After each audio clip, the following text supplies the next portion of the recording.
It's Eclipse Day. Eclipse Day! Woohoo!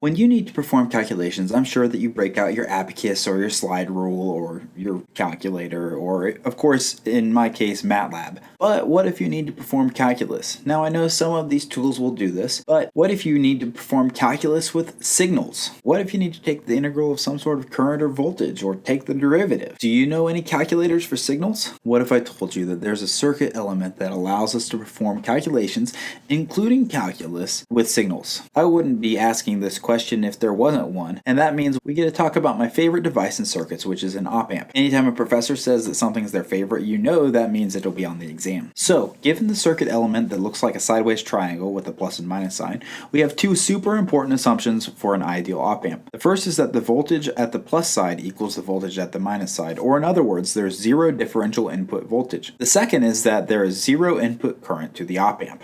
These assumptions allow us to look at important configurations of op-amps. The first, and possibly most important, is the inverting op-amp configuration. In this configuration, the source voltage is connected to the inverting terminal. We write KCL of the minus node and we see that II comes in, IF goes out, and I naught, or the input current to the op-amp, goes out. Since I naught is zero, there's zero input current to the op-amp. That means that II equals IF. We also know from our assumptions that V minus equals V plus, and we know that V plus is zero, it's connected to ground, and as a result, V minus is also zero, and we can use this to write Ohm's law expressions. II, the current across the resistor Ri, will be Vn minus zero, the voltage across it, divided by Ri, the resistor between, and If will be zero minus V out over Rf. Plugging these in, we get Vn over Ri is equal to negative V out over Rf. Solving for the output voltage, we get V out is equal to negative Rf over Ri times Vn. We can use the same logic to get the output voltage for the non-inverting configuration, where the source is connected to the plus terminal. Here, V out is 1 plus Rf over Ri,